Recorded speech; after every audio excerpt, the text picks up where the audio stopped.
Hello and welcome back to the Solo Roleplayers podcast. Today what I have for you is something a little bit different that I've been thinking about for quite a while. And that is basically a means in which I can get more of these wonderful adventure world-filled books that are on my shelf off said shelves and onto my table.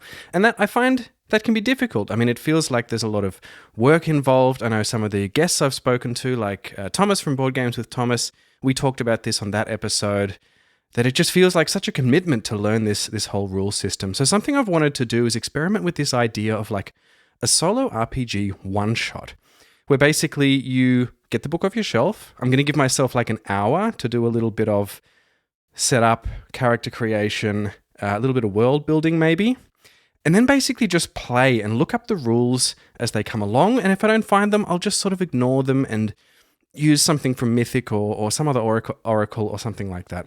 And today what I want to do is try WhiteBox. WhiteBox is I think it's touted as one of the most faithful original D&D, like OSR D&D remakes.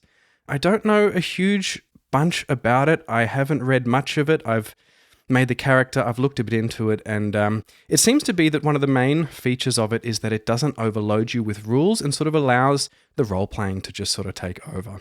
Something else I wanted to explore, which felt fitting in this game, is the concept of reusing characters, or not reusing characters, but just having different instances of a character that you like and bringing them into different worlds, whether those stories connect or not. And so that's exactly what I'm going to do in this episode. I have this character. Now, warning, I really enjoyed doing the Dragonbane episode. It was a bit of an experiment. I wasn't sure if I was going to publish it. I did find that it started out a little slow, and I only started finding my feet in the second half. So I'm conscious of not waffling too much. But there is some setup that I want to give here. And so this character's name is Rink, and there are bonuses for anyone who can figure out who this failed wizard Rink is based on. And Rink originally came about on a post-by-play Discord-based session that I played once. I think it came up on Free RPG Day or Play-by-Post Day or something like that. I'm not that connected to the online community and don't do a lot of playing online. I'd rather have paper in my hand and dice in my hand. But Rink came up as sort of an accidental character for that. One of those games where you just roll stats in order and then see what your character is rather than deciding on your character first. And then I was reading the excellent book So You Want to Be a Game Master by, I think it's Justin Collins. I will check that. I was going to bring the book upstairs with me and didn't, so forgive me for that. But really just an excellent resource. I haven't finished it yet, and it's not solo focused, but just to give you to give the reader an understanding of the mindset of a GM. I've never actually been a GM, only for myself. And just like the philosophy behind role-playing in a super easy to understand, helpful, structured way. And within that book, there is very early on a test dungeon that you can run as like a practice to sort of get going. And I did that with my son on holidays, where basically I was GMing and he was a single character. And in order to help kind of balance out for the lack of a party, I included Rink in there that I was sort of half playing as a bit of an NPC. And that story ended where if you do figure out who Rink is based on, he had this incredibly powerful magic that he didn't really know how to use. And at the end of that adventure, in order to save the day, Rink had to use this massive magical spell and fire rained down and killed everyone and whatever. But the consequence of that was that all of his magic was completely drained. And I said to my son, and then in the next adventure, you can go out and like help Rink get his magic back. He's like, no, I don't want to do that. I want to stick with my ranger or whatever. So I thought I'd take Rink into this story. Now, the idea is that this is a one-shot. It could be two-shot. We're just going to see how far we get. I'm going to try and sort of push through and make a bit of a contained kind of arc as I go, rather than getting sidetracked with all the countless possibilities and it turning into another big campaign. Although that is always a possibility, and if that happens, I really don't see the problem with that. So, what I've done, I've gotten WhiteBox, fantastic medieval adventure game, which is amazingly cheap, by the way, for the soft cover. And relatively chunky. I think it was like $10 or something, and there's 140 odd pages. I rolled up Rink as a character. Half. I haven't sort of quite finished that. I will be doing this now, but I'll cut a lot of that out. And because he is now a wizard who can't do any magic, he needs some support. And so the story is going to be him getting across this map that I've got here, which my son and I started drawing just for fun to learn how to draw maps, and I've decided to turn this into this map. And he's going to need someone to protect him along the way. So just bouncing around my head, also a little bit inspired from the book in which Rink's inspiration came from. He is going to team up with someone else who in this case is a lot more capable than him, and he's going to be probably quite a dumb but strong fighter. We'll come back to that character. I'm just going to flick through the WhiteBox book now and give you a little bit of background on how this one-shot idea is going to work. And the idea is that before you make the character or build the world and campaign, you kind of flick through and see something in there that looks interesting, and then use that as a starting point in order to kind of start building a world around it. And when I flicked through this book when I was rolling the character, one of the first pages I flicked to, which I of course can't find now, and as I was flicking through the WhiteBox book and just sort of seeing something that grabbed me, I saw there's this beautiful drawing on page 55 of this edition of this classic wizard in a hat and a long beard, very powerfully holding out a staff that has like the lower jaw of a lizard, small dragon, something like that tied to it. Looks very cool, shooting a fireball. I thought that's awesome, and that's probably kind of what Rink was doing towards the end of that adventure, although he probably looked a lot more scared than that because he really didn't know what he was doing.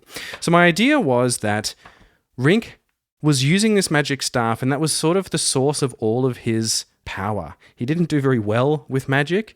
He always wanted to be a wizard, but then it was only by getting this staff somehow that he was able to do magic. But he overdid it then and emptied the staff of its energy. And now he's completely useless. And in order to get that magic back, he has learned somehow that he needs to travel to this forest, which is right on the top northeast of the map.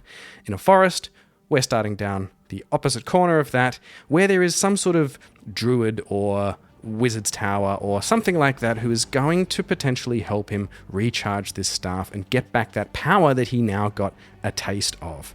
So the idea is that Rink has somehow fooled this fighter to come with him and protect him along the way. I think he's lied to him. I think he's said that, yes, there is treasures unbound in this small forest up to the north. Let's name that forest while we're here. So the kingdom name is Algoria, and we are going into the Silent Forest. Where I came up with the Silent Forest, probably I'm thinking a lot about the Dragonbane solo supplement that Man Alone is currently releasing. I'm currently reading through the playtest for that. I'm trying to help out there. And the whole setup of that is there is this sort of silent forest. So that's in my head. We're just going to call it the Silent Forest. I'm going to write that on my map. Why it's called the Silent Forest, we won't know until we get there. And so the idea is that Rink is starting, he's tricked this fighter to say that there are untold riches in the Silent Forest. There really probably aren't, but we've managed to convince this fighter to come along with us and protect us as we get there. Rink is going to worry about the potentially fierce disappointment of the fighter once we actually get there. A little bit of background on the world that I rolled up, mostly using the Table Fables book and a little bit the Juice Oracle. I started off just by making a scene that we were in the middle of, and that is making his way through the forest. Rink starts to notice the sticky strands of spiderwebs everywhere. Okay. So we don't yet know if he's alone. That's the first thing we're going to ask. The land itself I rolled up on the world building part of Table Fables 2. And so this is the land of Algoria, which is primarily desert in the center of it. The map is split 1/3 of it with a massive river, of which we are on the wrong side of, and then a large empty area which is mostly desert, leading through up into the Silent Forest in the northeast of the map. And the idea is that after the scorching whatever that was, which apparently turned the land mostly to desert, the majority of the central part of the land was taken over by orcs. There is the Black Marsh, which is in the center of this desert, and somehow there is water and marshland there in the middle of this desert, and a very black, evil, spiky-looking tower. In the remaining human settlements to the south, there's a monarchy, but greed from the ruling family has forced everyday life to a dismal state. The Great River Algor has always been the main source of both food and trade, but since the orcs moved in to Black Marsh and created Black Marsh, there has been illness spreading through the fish and the water, and trade has all but dried up. This kingdom is in a dire situation. Rink doesn't particularly care about that, but that is what is happening. The current situation in the land is that there have been ambitious plans to begin construction of a bridge and a new road to build up past the Black Marsh and up towards this forest so that they can re-establish other sorts of trade routes and perhaps even use something to fix the situation. I'm not sure. I think monarchy just care about having their own money. They don't really care about the people. So that might not even be important. It's just sort of world building. But they want to build a road past the unexplored Black Marsh to fertile lands up to the north. It is ambitious and ill-considered. So that will potentially inspire some of the encounters and things that we have along the way. We know that there are orcs in the middle. We know that there are humans maybe fighting those orcs, maybe being attacked by them as they try to build this road somehow up to the north. And Rink, let's ask our first question here. I'm just because I have it in my head at the moment, I'm just going to go with that very simple Dragonbane Alone in Deepfall Breach Oracle, which is basically a equal chance, extreme yes, no, extreme no, but with weighted odds, as in either rolling 1 or 2 dice, depending on whether it's more or less likely. So the first thing I'm going to roll is Rink finds himself in this forest. He has been given some sort of direction. He's been given this map somehow. Maybe he stole it. Maybe he negotiated for it. Maybe he won it in a game of cards at a local tavern or whatever.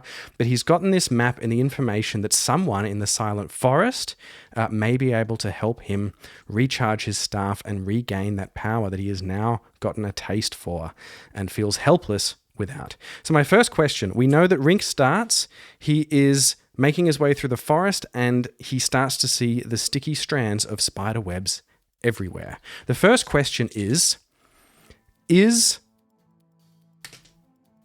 fighter with him? Normal odds. So 1, 2, 3 is no, 4, 5, 6 is yes. Is the fighter with him? 5, that is a yes. So he has, in this same tavern where he got the map, he also managed to recruit a fighter. And he said, I can't pay you anything now. I will buy you a beer. I can't pay you anything now, but there is untold riches in this silent forest to the north. Riches beyond your wildest dreams. Even a man as strong as you will not be able to carry even a small percentage of the riches back. So that is where we are. They are both in the forest together on their way, and they see the sticky spider webs. Now, let's roll up this character. Elturen. Elturen is the name of this fighter. That sounds a bit too smart. Let's just call him Tor. His name was Elturen, but he could never pronounce it as a kid, and so he always just reverted to Tor. So Tor is a fighter, and the way I'm going to do this, in WhiteBox it says, like traditional old school system, you would just roll up the stats in order and then see what character you've got. Because I already know he's a fighter, I'm going to do it slightly differently, as I did for Rink, which is to roll up all the numbers first and then attribute them to stats. Okay, so we have a 12, 11, 8, 14, 5, and a 9. It is no surprise where I'm going to put the low stat in intelligence, which makes it a 5. The 14 is going to go into strength. I think he's probably going to be pretty dexterous as well, so there we put the 12. Actually, probably the constitution will be 12.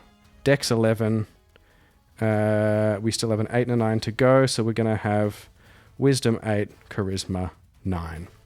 So what else you can do in WhiteBox is then you can pick the main stat for the class that character is, and then adjust the other stats, like basically take points from those other stats to put into the main stat. Now, I'm assuming the main stat is strength. Let's just look up the character here. The fighter is a warrior trained in battle and in the use of armor and weapons. Your character might be a ferocious Viking raider, a roaming samurai, or a medieval knight. Samurai is interesting. I haven't seen enough Japanese-focused RPGs. They can absorb damage. They often end up on the front lines, going toe-to-toe with dragons, goblins, and evil cultists. If you are the party's fighter, the down and dirty work is up to you. So, they have an ability. They're trained in warfare, have no restrictions to the kind of weapons and armor they can use. They have combat fury, which means against foes of 1 hit dice or fewer, fighters get 1 attack per level each combat round. Oh, that's nice. So they're going to get extra attacks against weaker enemies. That's cool. And they also receive a +2 bonus on saving throws versus death and poison. At the 9th level, they can build a castle. Also nice. They get an experience bonus for strength. It doesn't say what their main stat is, but we're going to go ahead and assume that it is strength. So, I have adjusted the table a little bit as it recommends to do, or suggests you can do in WhiteBox. In the core ability modification stats, it only goes down to -1 and -1 and +2 based on your ability stat. I've adjusted that to make it going down to -2 and +2. I want Rink. The idea for Rink is that he's actually, again, based on the character he is inspired by, he's actually much more dexterous than he is skilled with magic. So he's really lucky. He's always dodging things and just inexplicably manages to survive through all his adventures. So he's actually strongest in dex. He has a +2 in dex and a +0 in intelligence. So interesting. Let's see how that goes. Not sure, actually, I was allowed to do that, but I like it for the narrative, and that is the most important thing. So what I want to do is get the fighter's strength up to 16, which is the cutoff for the +2. Yeah, so strength is a prime attribute for fighters. If they are 15 plus, the character gets a 5% bonus to XP. Whenever I start doing this stuff, and I imagine this is going to be an issue with this one-shot idea, is I just want to keep playing for longer and longer. So we're going to make his strength now 16, giving him +2. We're going to, so it means we have to steal 2 points from somewhere else. His dex, then we're going to keep at 11. Although we can get down to 9 without actually affecting his ability. Constitution is going to remain at 12, which is also a 0. His intelligence is already low. We're going to keep that where it is at a 5, which is going to be -2 to his intelligence checks. That's good for Rink, probably. We're going to steal from Wisdom, 2 points from Wisdom, because that's already at a -1. So Wisdom is a -1, and Charisma then is a nothing. So he is strong, pretty dexterous, pretty constitutive, and he is not very smart, or wise, or charismatic. So that is Tor, the fighter. Hit the floor Tor, as his friends like to call him. And I'm now going to go through and give them their equipment, and then we're going to start the adventure. So, we are starting off, Rink and Tor are in the forest, and they're walking through. They can see the edge of the forest, but they start coming across some sticky spider webs. So the first thing we're going to do is roll for... we roll to see if they are lost, or if there's an encounter. Now I'm going to make this more likely that there is an encounter because there are sticky spider webs there. So we're in the forest, which means on a 1 or a 2, there's going to be an encounter. I'm going to roll 2 dice and pick the lowest one. And we have a 2, so yes, there is an encounter. And so it is naturally going to be spiders. The other thing I'm going to do is what I did a little bit in the Dragon Band playthrough, and I still don't have the chart printed out, but that's where you take a moment to just experience one of the senses that they're doing. So I'm going to roll a d6, and we're going to go sight, smell, sound, touch, and I can't remember what 6 is. We got a 4, which is sight, smell, sound, touch. So the touch, as Rink and Tor are walking through the forest, Rink is sort of chatty, and Tor is really not. He's just doing his job. He's just looking forward to the treasure. And Rink starts to notice as he's walking along through the forest, he can see a little bit of light starting to filter in the distance. So far, they've been walking in this thick forest through torchlight. It's been dark. Rink has the torch, and I think they're both carrying a torch. Are they both carrying a torch? No. Extreme no, which means actually they don't have any torches as well. So Rink is cursing himself for not bringing enough torches. They've been sort of wandering around in the dark, and in the dark, he starts to see the light filtering through in the distance, signifying the end of this dangerous forest. It's amazing they've survived so far uninterrupted. But now, as he's walking, he feels that slightly unsettling, sticky feeling as his feet start to pick up on these spider webs. And he says, "Oh, yuck, what's this? Oh, don't tell me it's spiders. I hate spiders." And Tor says, "Yes, of course there's spiders. I've noticed them for the last half a day," or whatever. So they're in there, and then Tor says, "Wait, stop. Do you hear something?"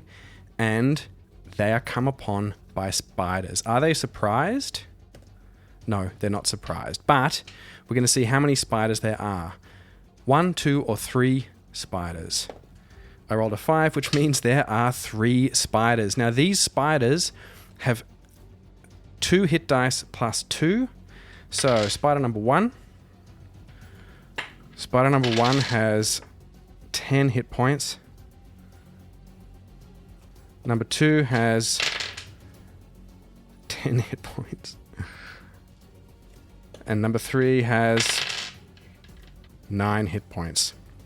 So I'm just going to draw here my little book. We're in the forest, and we have from 3 sides, in fact I think from 2 sides are the first 2 spiders, and from the, coming down from a tree behind them is 1 spider, and they haven't seen the 3rd spider yet. So it's coming down behind them. The other 2 are coming up the front. So they were not surprised, so we're going to roll initiative. So black dice is going to be the enemy, and green dice is going to be us. And they get the initiative.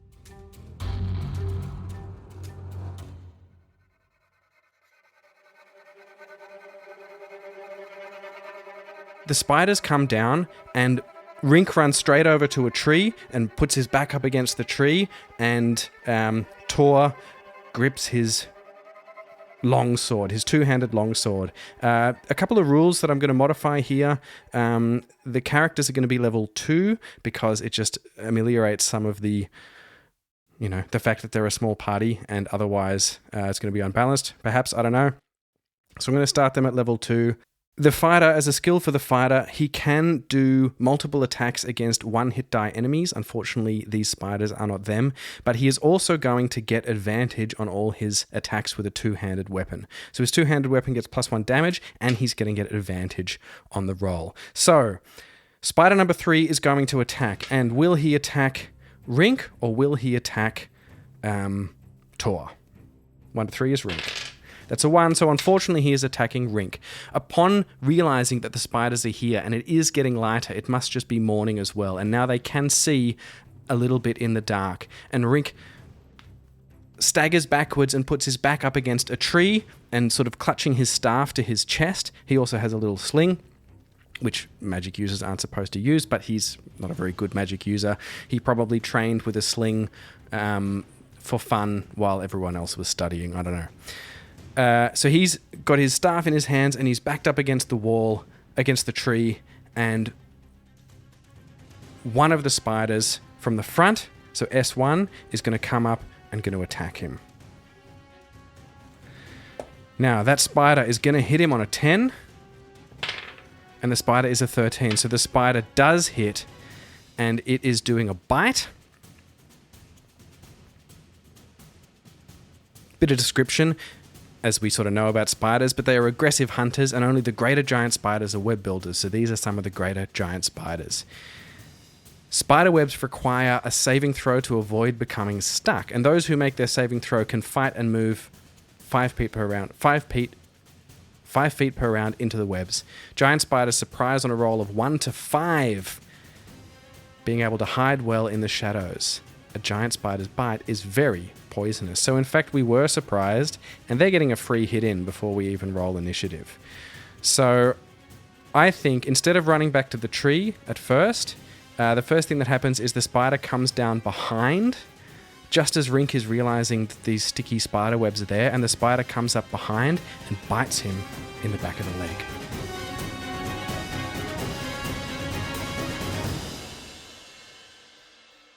All attacks from monsters do 1d6 damage, and our characters will get experience points based on the number of hit dice equivalent that they have, or the HDE rating.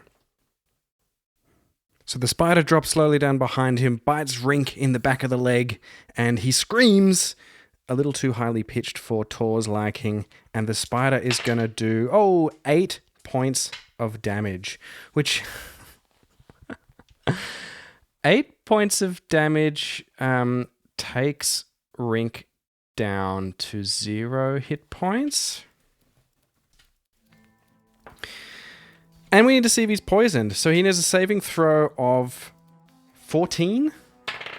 He gets a 17, so he's not poisoned. Okay, that is something. Now we need to look up how death works on the very first roll of the game. Haven't even had a round of combat. This might be a very short episode. Damage and death. When a character or creature is hit, the amount of damage taken is deducted from his hit points. When it reaches 0, the character dies. It was only 1d6. Okay, well, hang on. Let's try that again. 5. Okay, so he's still standing. He's on 2 hit points. Oh dear. I may have bitten off more than I can chew. Okay. And then the other 2 are both going to go for Tor. And the first one, we're going to roll 2 dice here. Pink one is S1. And in order to hit Tor, they need a 14. So we have 2 misses. So both of them, Rink gets bitten and screams.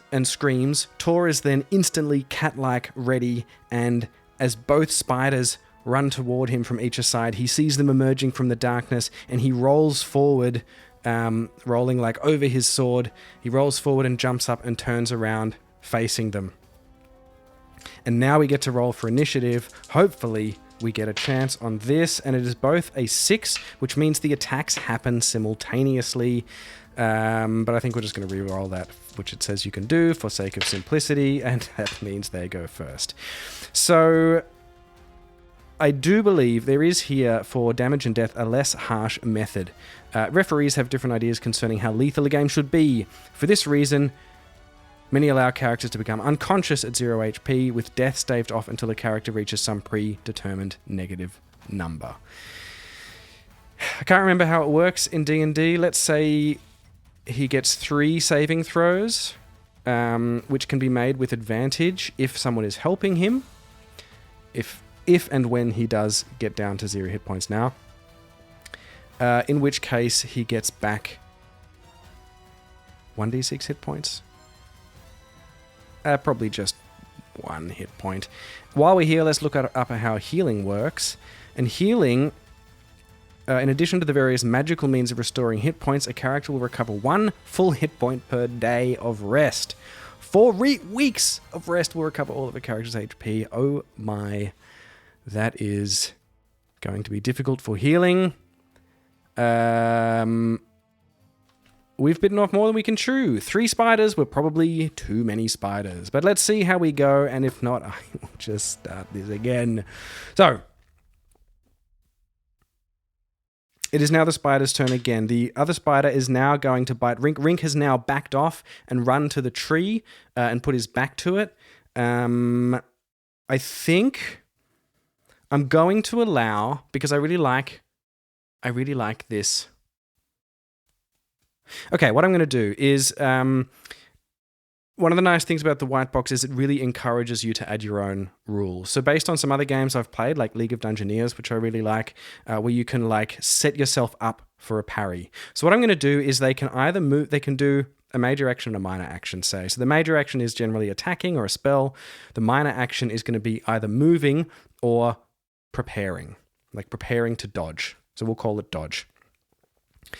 So Rink is not going to prepare to dodge because he is not a fighter. He is going to run. So he runs straight for the tree and puts his back up against the tree, putting a bit of distance between him and the spider. And now all three spiders are surrounding Tor. The rules say that the Combat Fury allows him to attack. He gets +1 to his attack. He gets +1 attack per level for 1 hit dice foes. Now, these giant spiders are not 1 hit dice foes, but we're going to give our heroes a little bit of an advantage at this very beginning of the fight while we work out the game. Otherwise, the episode is going to be far too short. Now, some people don't like that. Some people want things to be deadly. I'm okay with it for the sake of the story, and I picture the fighter Tor as like the barbarian on the cover of Heroes Quest. He's a big, muscular, sword-swinging dude. So I'm going to allow him to get 2 attacks in because he is level 2. Spiders go first. One of them moves. Okay, sorry. Will the spider follow Rink? I'm going to say it's unlikely because now that spider is closer to Tor. So, no, he will not follow Rink. Extreme no. So, not only does he not follow Rink, but Rink has gone out of his awareness of who's around, and Rink has run up behind a tree and hiding there like the brave soul that he is. All 3 are then going to attack Tor. The first one is going to attack him needing a 14 to hit and misses. The second one is going to attack him needing a 14 to hit and hits, doing 4 points of damage. Now, armor doesn't actually soak up damage in this game. I think it just adds to the armor class. So he's going to do 4 points of damage, which is not great, taking Tor down to 8 hit points. He's going to have to... I'll do 1 saving throw for poison after all the attacks. The third one is going to attack, and he rolls a 9 and misses as well. So now we have to roll the saving throw to see, and he gets a 17, so he does resist the poison, and he even gets +2 to resist poison. So he is not poisoned. He's standing there in the middle of these 3 spiders. They've all like... they're sort of like back on their... It's not haunches, because they're arachnids, not insects. They're spiders, and so they're sort of there and surrounding him and sort of circling him a little bit and like darting out to get him. And he sort of dodges one, dodges another one, and then one little bite gets him in the side. I'm going to roll to see where it hits him. 2 is going to be in his arms. So on one of his shoulders, he gets bitten by the spider, taking 4 points of damage. And now we both get to go. So Tor is going to go first. He gets to attack 2 of the spiders. The 2 that are in front of him, he attacks the one on the left, and he's going to need a... Let me check the armor class for the enemy. Here's our staves page. That's the one I was looking for with the cool looking staff. We'll come back to that. Ooh, and it has a healing power. We're going to need that. We're going to need that. Oh, and there's magic potions too. We're probably going to need some healing potions. But let's get to that. I think we're going to find a settlement at the edge of this, and then we can sort of stock up a little bit. And we're at the end of like a trek, and... Oh, here we go. Armor class 13. So he gets +3 to his attack, +1 for his level, and then +2 for his strength bonus. So he is going to hit on a 10, and he's got advantage. So he hits. Both of those are a 10. He hits the spider to his front left, which is spider 1, and he is going to do 1d6 +1 damage. He is doing 6 damage to this spider, taking it down to 4. This is a good start. And then he's going to... So he with his 2-handed sword, he stabs to the left at the spider there, and then sticks in, pulls it back out, dramatically flips the sword around and puts it in a backhanded grip and stabs behind him to the spider he can feel there. As you heard as I hit my microphone, I'm doing the stabbing actions, and he is going to hit on a 10, and he hits, and that's 4 points of damage, +1 because of the long sword. So that's another 4 points of damage. Now we are looking a little bit better. It is now Rink's turn, and I think Rink is going to have to make... He is going to try and hit this spider, but he is terrified. I I think he's gonna get out his sling because he wants to stay away from them. So Rink is sort of peeking out from behind the tree, and he feels a little bit of courage as he sees Tor get his sword into a couple of these spiders. It's getting lighter now, and he can see things a little bit better, but he doesn't want to get too close. So he's going to pull out his sling from behind the tree, and I'm going to say it's a disadvantage because it's still a little bit dark, and he is rolling to hit. He is going to get +2 to his dex at disadvantage, so he needs an 11 to hit the spider, and he gets a 12, so he does manage to hit with a stone, and he does 4 damage to the first spider, actually killing it. So that is excellent. Now we're going to go into another round of combat, and now we get the initiative. So the spiders are a little bit shaken up because they've just got a little bit stabbed and a little bit murdered by a rock flying out from behind a tree. I think it's now likely that Rink might be they might be aware of Rink again, but we get to act first. And so there are 2 spiders left, and Tor is going to attack first the weakest one to his right. So as he spun his sword around, he then does like one of those really ill-advised spinning attacks with his sword the wrong way around to get around to the spider on his right, with the plan to flip the sword around and then bring it back to the one on his left. So he's hitting on a 10, and he does hit, doing 6 points of damage, killing... Okay, this is feeling much better. Killing the second spider. He spins around with the sword. He does a slash with the sword backwards out of his hands, and he slices off the head of the spider, killing it instantly, flips the sword back around, and goes to make a cleaving strike, hitting on a 16 on top of the spider's head, now doing 3 points of damage. That spider is down now to 6. Rink is now gaining a bit more confidence, but this spider... Is it going to flee? I think fleeing is another important rule when you're playing solo, because, most things don't want to die. So on a roll of a 1 or a 2, the spider will flee. It is a 5. It does not flee. Is it going to go for Rink, or is it going to go for Tor? 1 to 3 is Rink. It is not. It's going to attack Tor again. It needs 14 to hit. It misses, and we get another round of combat. We get to go again, and I think... Okay, so... The spider looks confused. It can sense the enemies now on multiple sides of it. It looks confused. It tries to make another bite for Tor, but misses. It's clearly hurt. Rink is feeling a little braver now, and Rink runs out and tries to bonk this spider on the head with his staff. I'm going to ignore the fact that he didn't change weapons, but it doesn't matter because he misses anyway. So Rink runs out from behind the tree and says, "Brah," wanting to show that he's not a complete coward, and probably assuming that Tor can kill the spider now anyway, and he completely whiffs his swing as it goes absolutely nowhere near the spider. However,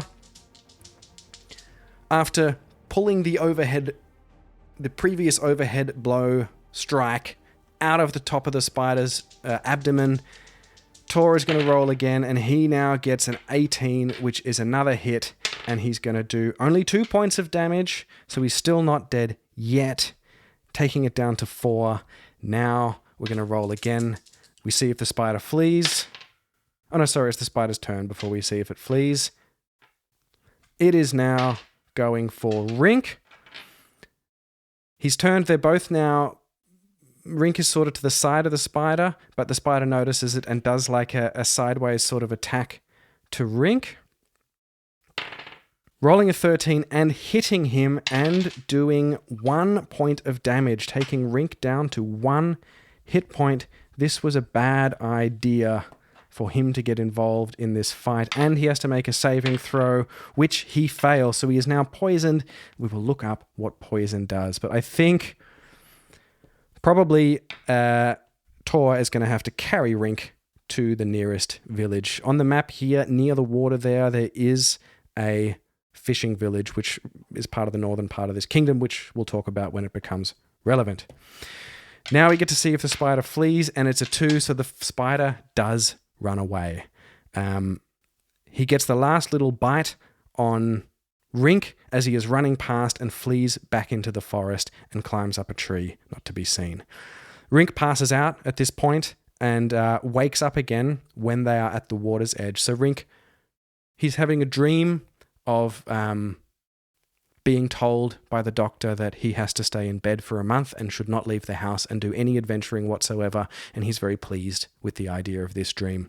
And he hears the lapping sound of water.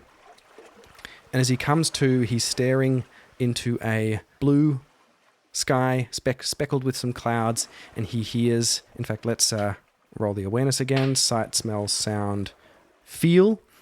He feels, in his dream, he realizes that his bed has actually been replaced with coconuts for some reason, and then he all of a sudden is on a raft in his dream lying on the coconuts, and then as he wakes up he realizes he's lying unceremoniously on a pile of rocks where Tor has basically just flung him off his shoulder and dropped him down. So Tor is sitting there lighting a fire and sitting there sort of scraping his sword, chewing on something, waiting for the wizard to wake up. And Tor says something like, "I have no idea how you survived this long, stupid wizard."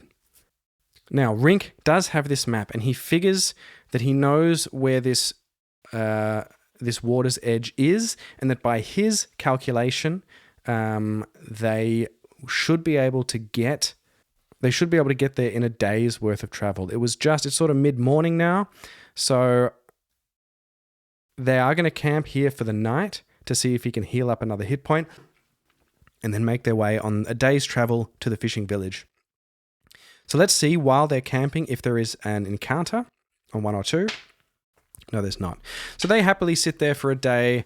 Tor does a little bit of hunting. He sort of walks back with a deer slung over his shoulder or something like that. We're going to roll a usage die for Rink's slings. I'm borrowing the usage die mechanic from, I can't remember where it comes from now, but I really like it. It shows up in a lot of places where you can basically just roll a particular die size, and unless you roll a 1 or a 2, you still have plenty of that item. I'm going to use that for rations and for stones. If you do roll a 1 or a 2, then you step down a die level, and if you get down to a D4 and roll a 1 or a 2, then you're out of it. So I have a D12 for rations. They consume rations. It's a 7, so they're fine. They've got some more rations because, I don't know, Tor managed to leap out of a tree on top of an unsuspecting deer or something like that. And for his sling stones, he's fine as well. So, they've rested for the night. In fact, Rink has probably been passed out for a whole day, and Tor thought he'd let him rest. So Rink is now up to 2 hit points, and they're going to travel for a day to see if they can get to this village, and they roll a 5, so there is no encounters. So they walk along the coast, this river, and what they notice, actually I'm just going to roll on, I think I know what they notice, which generally means I shouldn't roll, but I just want to see if this can add to my idea of what happens. A 31 on the Juice Oracle says that the description is expansive. So this river in a canyon is massive. Like, getting to the other side is, there's no way you could swim there. A, because it's a really long way. There would probably be like half a day to a day worth of swimming. Not only is it a really long way, but it is apparent that somehow in the not too distant past, the water level of this river has dropped significantly. And so now it's more of a canyon than it is a river. And the reason they can tell that it has dropped recently is there is this sort of slimy black residue on different lines. Like, they can see lines of slimy black where the water has clearly dropped at different points. Now, the reason for that is something I rolled up in the world building section, which we'll come back to when it makes more sense to do so. So as they're walking along the edge of this river, they notice that, and they're wondering how on earth are they going to get across that.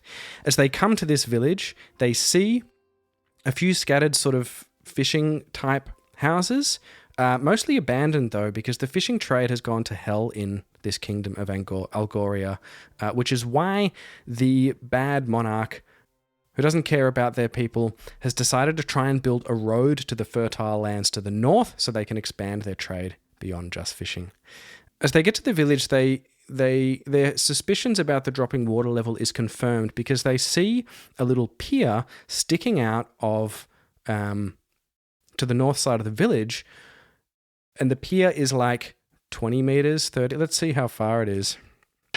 So it's like 20 meters or 10 meters drop down from the pier to the water. It's just sitting there hanging above the water. So clearly this water level has dropped.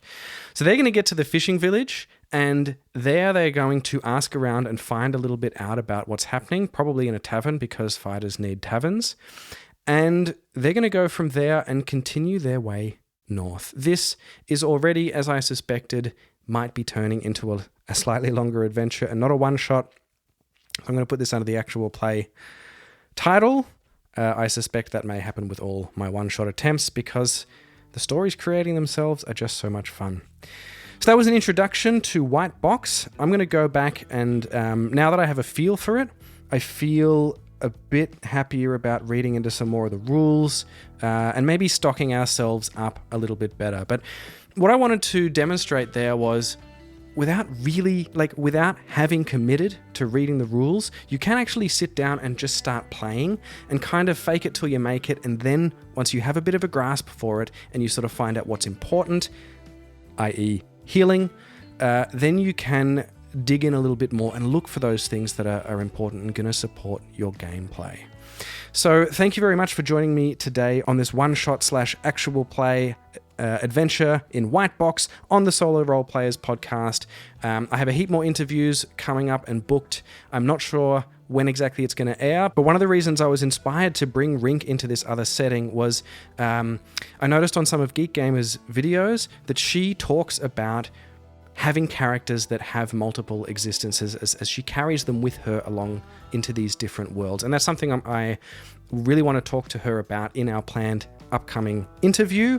I'm not sure if that will be out before this is.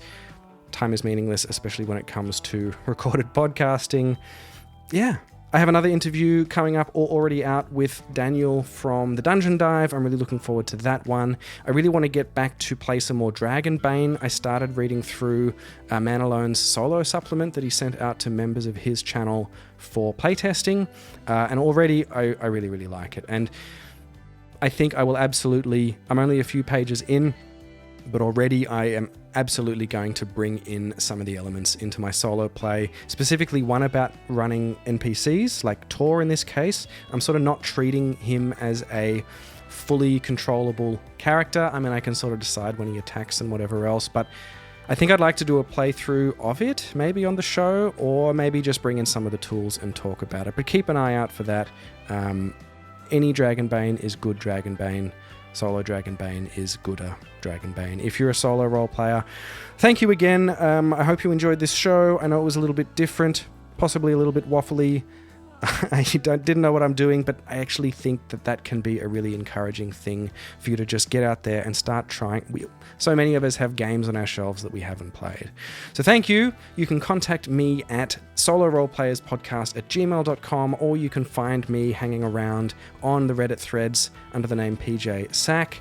But until next time, whether it be an interview or an actual play, get out there and play some games. Pull something off your shelf, give it a try.